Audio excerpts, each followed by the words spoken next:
Hello students, welcome to Telugu officers channel. ఇవాళ మనం March 2వ తేదీకి సంబంధించిన కరెంట్ అఫైర్స్ గురించి చూద్దాం. మన ఫస్ట్ ఆర్టికల్ చూడండి. మన రక్షణ రంగాన్ని మరింత బలోపేతం చేయటం కోసం భారత ప్రభుత్వం మొత్తం 5 భారీ ఆయుధ కొనుగోలు కాంట్రాక్టుల మీద సంతకాలు చేసింది. వీటి విలువ 39,125 కోట్లు. అందులో బ్రహ్మోస్ సూపర్సోనిక్ క్రూయిజ్ మిసైల్స్ ఉన్నాయి, రాడార్లున్నాయి, ఆయుధ వ్యవస్థలున్నాయి, MiG-29 యుద్ధ విమానాలకు కావాల్సినటువంటి ఏరో ఇంజన్స్ ఉన్నాయి. ఇలాంటివన్నీ కూడా ఉన్నాయి. అయితే ఇందులో బ్రహ్మోస్ మిసైల్స్ కి సంబంధించి 2 ఒప్పందాలున్నాయి. అందులో ఒకదాని విలువే 19,500 కోట్లు. దీని కింద సేకరించే ఈ మిసైల్స్ ని మన భారత నౌకాదళ పోరాట శిక్షణ అవసరాలకు వినియోగిస్తారు. ఇంకొక ఒప్పందం కింద సేకరించే బ్రహ్మోస్ క్షిపణి వ్యవస్థల్ని యుద్ధ నౌకల్లో అమరుస్తారు. అలాగే MiG-29 యుద్ధ విమానాలకి సంబంధించి RD-33 అనే ఏరో ఇంజన్లని కొనుగోలు చేయటం జరుగుతుంది. రష్యా నుంచి సాంకేతిక పరిజ్ఞానాన్ని బదిలీ చేసి మన దేశంలోనే వీటిని ఉత్పత్తి చేస్తారు. అలాగే క్లోజ్ ఇన్ వెపన్ సిస్టమ్స్ ని కొనుగోలు చేయబోతున్నారు. దీనికి సంబంధించి L&Tతో ఒప్పందం అన్నటువంటిది కుదిరింది. దీనిని గగనతల రక్షణ కోసం ఉపయోగిస్తారు. అలాగే హై పవర్ రాడార్ వ్యవస్థలకి సంబంధించి కూడా L&Tతో ఒప్పందం అన్నటువంటిది కుదిరింది. దీనిని ఇప్పుడు ఉపయోగిస్తున్నటువంటి దీర్ఘశ్రేణి రాడార్లు ఏవైతే వాయుసేనలు ఉపయోగిస్తున్నారో వాటి ప్లేస్లో ఈ యాక్టివ్ అపార్చర్ ఫేజ్డ్ అరే బేస్డ్ హై పవర్ రాడార్లుగా వీటిని సమకూర్చడం జరుగుతుంది. గగనతలంలో మెరుగైనటువంటి నిఘాను పెట్టడానికి ఉపయోగపడతాయి. మన నెక్స్ట్ ఆర్టికల్ చూడండి. మన దేశంలో సరుకు రవాణా కోసం ట్రక్కుల్ని వాడుతూ ఉంటాం, అవునా? మరి ఈ ట్రక్కులు ఎలక్ట్రిక్ ట్రక్స్ అయితే గనక పొల్యూషన్ అన్నటువంటి తగ్గుతుంది, అవునా? ఫర్ ఎగ్జాంపుల్ ఒకటి వచ్చేసరికి ఇప్పుడేంటి పొల్యూషన్ కింద ఏం చెప్తాము? పర్టికులేట్ మ్యాటర్ అంటే అతి సూక్ష్మ ధూళి కణాలు అన్నటువంటివి ఇటు ఆరోగ్యానికి ఇటు పర్యావరణానికి హాని చేస్తాయి. కాబట్టి ఈ పొల్యూషన్ని తగ్గించడానికి మనకి ఎలక్ట్రిక్ ట్రక్స్ అన్నటువంటి ఉపయోగపడతాయి. అలాగా రెండవది ఫ్యూయల్ కన్జంప్షన్ అన్నటువంటిది ఉండదు, అవునా? ఫ్యూయల్ కన్జంప్షన్ ఉండదు అంటే వేరే దేశాల నుంచి మనం ఇంపోర్ట్ చేసుకునేటటువంటి ఫ్యూయల్ తగ్గుతుంది. దానివల్ల ఏమవుతుంది? మనకి ఫారెక్స్ అన్నటువంటిది అంటే ఫారెక్స్ రిజర్వ్స్ అన్నటువంటివి సేవ్ అవుతాయి. అలాగే ఎలక్ట్రిక్ వెహికల్స్ యొక్క సంఖ్యను మనం మరింతగా పెంచాలి అన్నట్టుగా లక్ష్యంగా పెట్టుకున్నాము. దాన్ని చేయటానికి ఇది ఉపయోగపడుతుంది.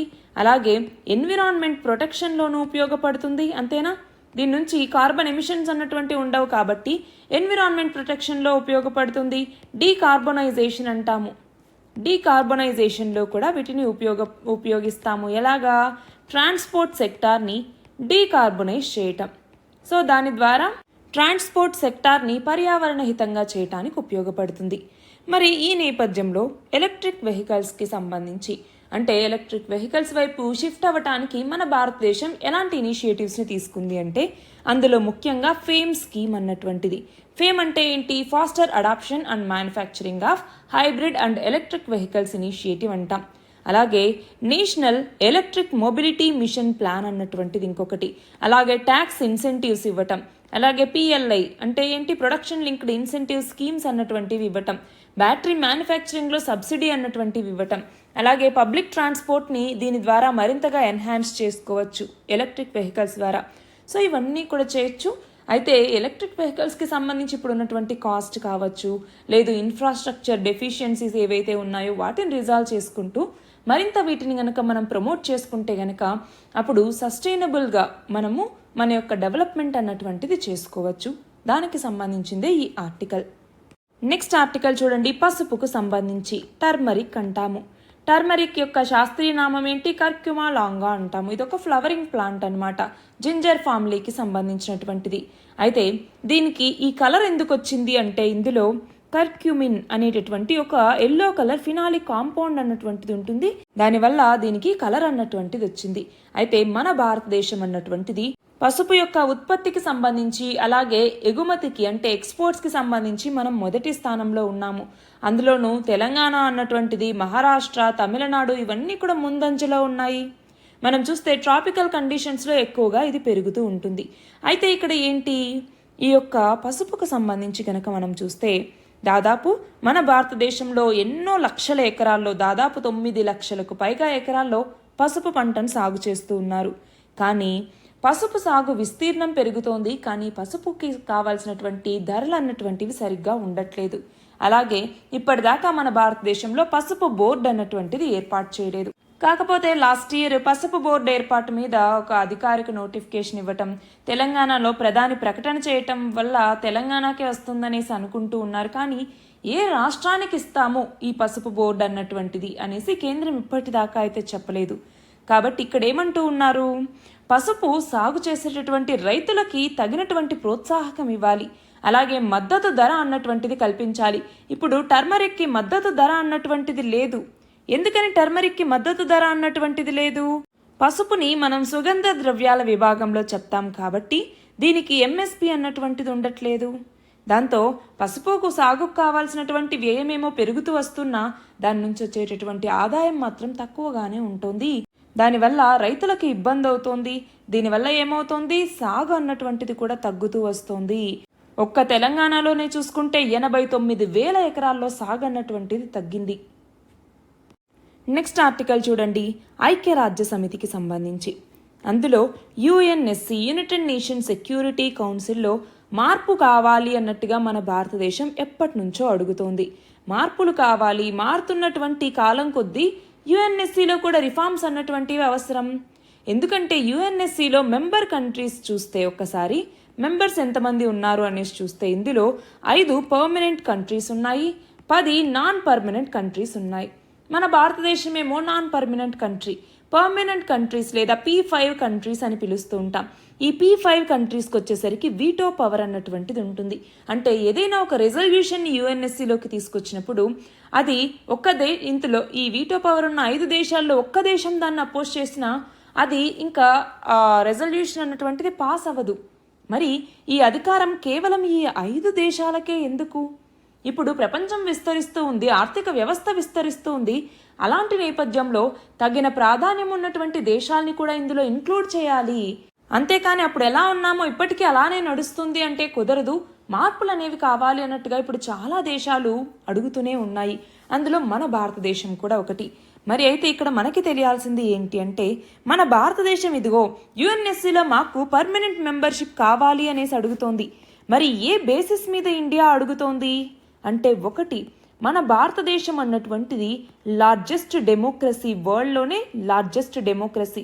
రెండవది వచ్చేసరికి మన ఆర్థిక వ్యవస్థ, ఎకానమీ సైజ్ అన్నటువంటిది చూస్తే ప్రస్తుతం మనం 5వ అతిపెద్ద ఆర్థిక వ్యవస్థ, త్వరలోనే 3వ అతిపెద్ద ఆర్థిక వ్యవస్థగా అవతరించబోతున్నాం.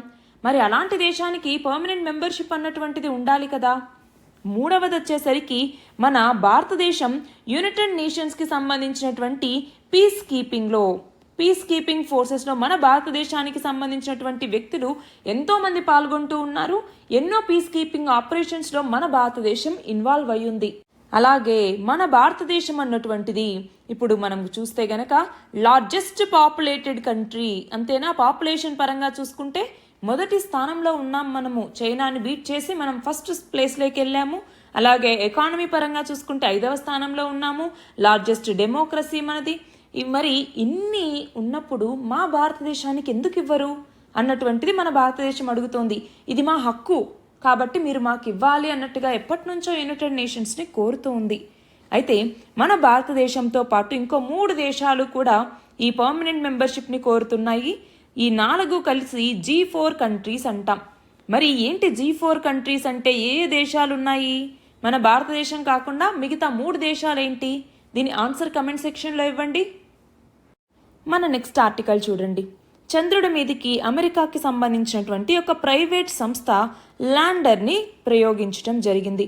ఆ ల్యాండర్ అక్కడ దిగినా కూడా అక్కడ రాత్రివేళ అవ్వటంతో బ్యాటరీస్ ఛార్జింగ్కి సౌరశక్తి అన్నటువంటిది అందుబాటులో లేకపోవటంతో ఆ ల్యాండర్ అన్నటువంటిది వర్కింగ్ కండిషన్స్లో లేదు. ఒకవేళ మళ్ళీ చంద్రుడి మీద పగులు మొదలయ్యేంత వరకు ఆ ల్యాండర్ అన్నటువంటిది ఆ పరిస్థితుల్ని తట్టుకొని నిలబడగలిగితే అప్పుడు ఆ ల్యాండర్ అన్నటువంటిది పనిచేస్తుంది. దాని గురించే ఇక్కడ చెప్తున్నారు. మరి ఈ నేపథ్యంలో ఈ ల్యాండర్ యొక్క పేరేంటి, ప్రయోగించినటువంటి సంస్థ ఏది, ఇవి 2 మనకు తెలియాలి. ఈ ల్యాండర్ పేరు వచ్చేసరికి ఒడిస్సియస్ లేదా ఓడిసియస్ అంటాం. ఒడిస్సియస్ అన్నటువంటిది. దీన్ని ప్రయోగించినటువంటి సంస్థ ఏది అంటే ఇంట్యూటివ్ మిషన్స్ అన్నటువంటిది. ఏంటి? ఇంట్యూటివ్ మిషన్స్ అనేసి ఈ సంస్థ దీన్ని ప్రయోగించింది. అమెరికాకి సంబంధించినటువంటి ఒక ప్రైవేట్ సంస్థ ఇది. నెక్స్ట్ ఆర్టికల్ చూడండి. జీఎస్టీ వసూళ్లు ఫిబ్రవరిలో 1.68 లక్షల కోట్లుగా వసూళ్లయ్యాయి. అంటే 12.5% అప్ నమోదైందనమాట. మరి ఇక్కడ మనం గమనించాలి, జీఎస్టీ వసూళ్లు అంటున్నాం. జీఎస్టీ అంటే మనకి గూడ్స్ అండ్ సర్వీసెస్ ట్యాక్స్. ఇందులో 3 రకాలు ఉంటాయని మనకి తెలుసు. 1 స్టేట్ జీఎస్టీ అన్నటువంటిది, 2 సెంట్రల్ జీఎస్టీ, 3 ఇంటిగ్రేటెడ్ జీఎస్టీ. కానీ జీఎస్టీ వసూళ్లకు వచ్చేసరికి ఈ 3తో పాటు సెస్ని కూడా యాడ్ చేస్తారు. ఇది గుర్తుంచుకోవాల్సిన విషయం. ఇక్కడ చూడండి, విభాగాల వారీగా ఎంత వచ్చింది అంటే సెంట్రల్ జీఎస్టీ వసూళ్లు, స్టేట్ జీఎస్టీ వసూళ్లు, ఇంటిగ్రేటెడ్ జీఎస్టీ వసూళ్లు, సెస్ వసూళ్లు. సో ఈ 4 కాంపోనెంట్స్ కూడా ఉంటాయి, గుర్తుంచుకోవాలి. అయితే ఇందులో ఎప్పుడైనా కూడా మనం గమనిస్తే మొదటగా ఇంటిగ్రేటెడ్ జీఎస్టీ వసూళ్లు ఎక్కువగా ఉంటాయి. దాని తర్వాత 2వ స్థానంలోకి వచ్చేసరికి స్టేట్ జీఎస్టీ వసూళ్లు ఎక్కువగా ఉంటాయి. దాని తర్వాత సెంట్రల్ జీఎస్టీ వసూళ్లు, దాని తర్వాత సెస్ అన్నటువంటిది. సో నార్మల్గా ఈ ప్యాటర్న్ అన్నటువంటిది ఉంటుంది. ఒకవేళ చేంజ్ అయిందంటే అప్పుడు గుర్తుపెట్టుకోవాలి. నెక్స్ట్ చూడండి, కూచిపూడి రంగంలో సేవలు అందిస్తున్నటువంటి నాట్యాచారులైన రాజారెడ్డి అలాగే రాధారెడ్డి వీళ్ళ దంపతుల్ని కేంద్ర సంగీత నాటక అకాడమీ అన్నటువంటిది అకాడమీ రత్న పురస్కారానికి ఎంపిక చేయటం జరిగింది. వీళ్లతో పాటు ఇంకో 5 మంది. అందులో ఒకరు వచ్చేసరికి రచయిత, జానపద అధ్యయనకారుడైనటువంటి వినాయక్ ఖేడేకర్, 2వ వ్యక్తి వైనికుడైనటువంటి ఆర్ విశ్వేశ్వరన్, కథక్ నృత్యకారినైనటువంటి సునైనా హజారీలాల్, రంగస్థల దర్శకుడైనటువంటి దులాల్ రాయ్, అలాగే నాటక రచయిత అయినటువంటి డిపి సిన్హా. వీళ్ళకి 2022-23 సంవత్సరాలకు గాను ఈ అకాడమీ రత్న అవార్డు అన్నటువంటిది ఇవ్వటం జరిగింది. అయితే ఈ అకాడమీ రత్నాని అకాడమీ ఫెలో అవార్డుగా కూడా పిలుస్తారు. వీళ్ళకి రాష్ట్రపతి చేతుల మీదుగా 3 లక్షల రూపాయల నగదు బహుమతితో పాటు తామ్రపత్రం 1, అంగవస్త్రం 1 కూడా అందజేస్తారు. నెక్స్ట్ చూడండి, మన దేశంలో 2023లో మొత్తం 318 వాతావరణ సంబంధిత విపత్తులు అనేటటువంటి వచ్చాయి. దానికి సంబంధించి రీసెంట్గా స్టేట్ ఆఫ్ ఎన్విరాన్మెంట్ 2024 అన్నటువంటి నివేదిక చెప్పింది. దీని ప్రకారం ఏంటి చూడండి, 3287 మంది వీటి వల్ల చనిపోయారు. 1.24 లక్షల జంతువులు చనిపోయాయి. 22.1 లక్షల హెక్టార్ల సాగు భూమి అన్నటువంటి దెబ్బతింది. అయితే ఈ విపత్తులు ఎక్కువ రోజులు ఏ రాష్ట్రంలో ఉన్నాయి అంటే హిమాచల్ ప్రదేశ్లో అత్యధికంగా ఉన్నాయి. దాని తర్వాత మధ్యప్రదేశ్, దాని తర్వాత కేరళ, ఉత్తరప్రదేశ్ ఇలా ఉన్నాయి. మరి 100 రోజులకు పైగా విపత్తులు నమోదైన జాబితాలో 8 రాష్ట్రాలు ఉన్నాయి. నెక్స్ట్ చూడండి, ప్రపంచంలో ఊబకాయులు 100 కోట్ల మంది ఉన్నారు అన్నట్టుగా ల్యాన్సెట్ అధ్యయనం చెప్తోంది 2022 నాటికి.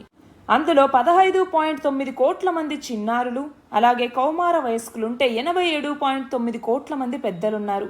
అయితే మన భారతదేశంలో 2022లో ఇలా ఊబకాయం బారిన పడినటువంటి పిల్లలు చూసుకుంటే 1.25 కోట్ల మంది ఉన్నారు. అందులో 73 లక్షల మంది బాలురు, 52 లక్షల మంది బాలికలు ఉన్నారు. నార్మల్గా పోషకాహార లోపం అంటే ఏమంటాము? తక్కువ బరువు లేదంటే ఊబకాయం ఉంటే మనం పోషకాహార లోపం లేదా మాల్ న్యూట్రిషన్ అనేసి పిలుస్తాం. అయితే 1990 నుంచి తక్కువ బరువుతో ఉన్నటువంటి వాళ్ళ సంఖ్య క్రమంగా తగ్గుతుంటే ఊబకాయం ఉన్నటువంటి వాళ్ళ సంఖ్య క్రమంగా పెరుగుతూ వస్తోంది. చూడండి, 1990తో పోలిస్తే 4 రెట్లు ఈ ఊబకాయ సమస్య అనేటటువంటిది పెరిగింది.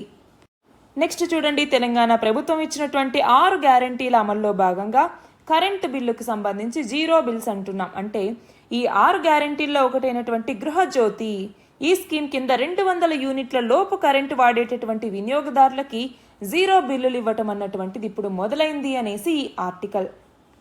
నెక్స్ట్ చూడండి, లక్షద్వీప్లో భారతదేశం సరికొత్త నౌకాదళ స్థావరాన్ని నెలకొల్పబోతోంది. దీన్ని వచ్చే వారంలోనే ప్రారంభించబోతున్నారు. మరి దీని పేరేంటి అంటే ఐఎన్ఎస్ జటాయు. ఐఎన్ఎస్ జటాయు అనేసి దీనికి పేరు పెట్టడం జరిగింది. మాల్దీవులకి దాదాపు 80 కిలోమీటర్ల దూరంలో ఈ ఐఎన్ఎస్ జటాయు అన్నటువంటిది పనిచేయబోతోంది. మరి ఇది శత్రువుల యొక్క సైనిక, వాణిజ్య కార్యకలాపాల మీద నిఘా ఉంచడానికి, అక్కడ బలమైనటువంటి పట్టుని సాధించడానికి ఆ ప్రాంతంలో ఈ స్థావరం అన్నటువంటిది చాలా ఉపయోగపడుతుంది. భవిష్యత్తులో దీన్ని అతిపెద్ద నౌకాదళ స్థావరాల్లో ఒకటిగా అభివృద్ధి చేస్తాము అన్నట్టుగా మన భారతదేశం చెప్తోంది. అయితే ఆల్రెడీ మనకి ఇప్పటికే తూర్పున అండమాన్ నికోబార్ ద్వీపాల్లో ఐఎన్ఎస్ బాజ్ అన్నటువంటి స్థావరం ఉంది, ఐఎన్ఎస్ బాజ్ అనేసి. అలాగే పశ్చిమాన ఇప్పుడు జటాయు అన్నటువంటిది ఉండబోతోంది. ఇది కాకుండా ఐఎన్ఎస్ విక్రాంత్, ఐఎన్ఎస్ విక్రమాదిత్య గోవాలో నిర్మించినటువంటి నౌకాదళ కళాశాల అన్నటువంటిది, అలాగే MH-60 హెలికాప్టర్లు, వీటన్నింటినీ కూడా ఇప్పుడు మన భారత నౌకాదళంలోకి తీసుకునేటటువంటి అవకాశం అన్నటువంటిది ఉంది. అంతేకాదు ఇప్పుడు మన భారత నౌకాదళం లక్షద్వీప్ దగ్గరలో ప్రాంతంలో తొలిసారిగా జంట వాహక నౌకల కార్యకలాపాలను కూడా ప్రదర్శించబోతోంది. నెక్స్ట్ చూడండి, అయోధ్య భవ్య మందిరంలో రామ్లలా ప్రాణ ప్రతిష్టను ఏ రోజున ఘనంగా నిర్వహించారు అంటే 2024 జనవరి 22వ తేదీన.